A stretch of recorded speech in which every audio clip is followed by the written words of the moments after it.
On pense que Dieu est content de ce que nous faisons. C'est ce qui traduit cette question. Vous méprisez mon nom. Mais au même moment, vous dites, mais on ne méprise pas ton nom.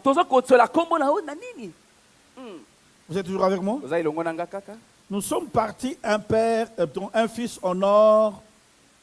Et l'adoration doit être un sacrifice d'honneur, de louange, de gloire que nous présentons sur l'autel de l'Éternel.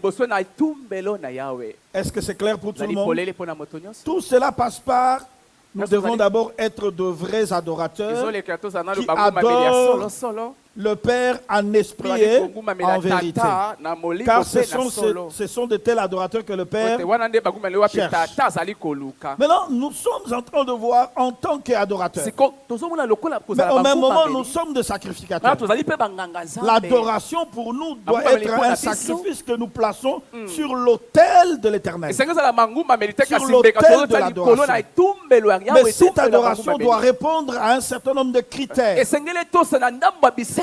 nous allons dans l'Ancien Testament pour voir comment Dieu reprochait les sacrificateurs qui étaient appelés à honorer Dieu par leur sacrifice, mais qui méprisaient Dieu, ne sachant pas qu'ils étaient en train de mépriser Dieu. On peut continuer à faire des choses qui peuvent paraître justes à nos yeux et qui sont même écrites dans la Bible.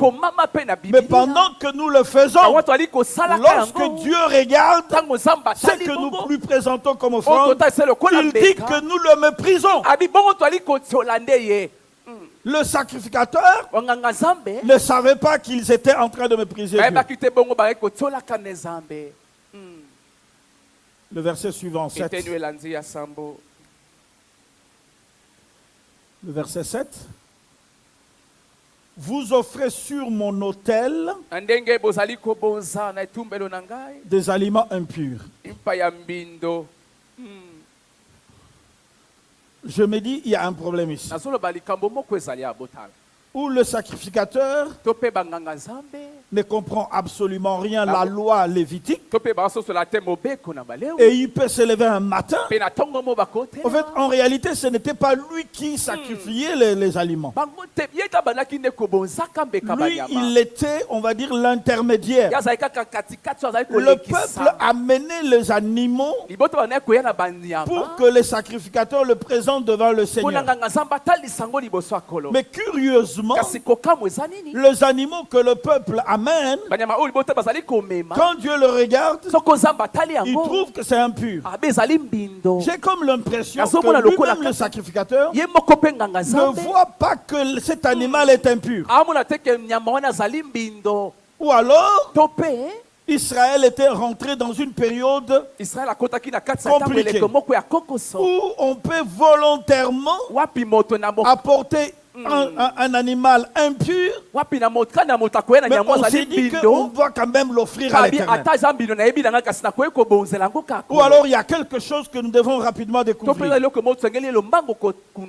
Vous offrez sur mon autel des aliments impurs et vous dites, en quoi t'avons-nous profané? Pendant qu'ils offrent les aliments impurs, ils ne savent pas que les aliments qu'ils apportent sont impurs. Et quand Dieu leur reproche, ils sont étonnés qu'ils sont reprochés, que Dieu leur reproche d'apporter les aliments impurs alors que et ils trouvent que cet aliment répond aux exigences de Lévitique. Est-ce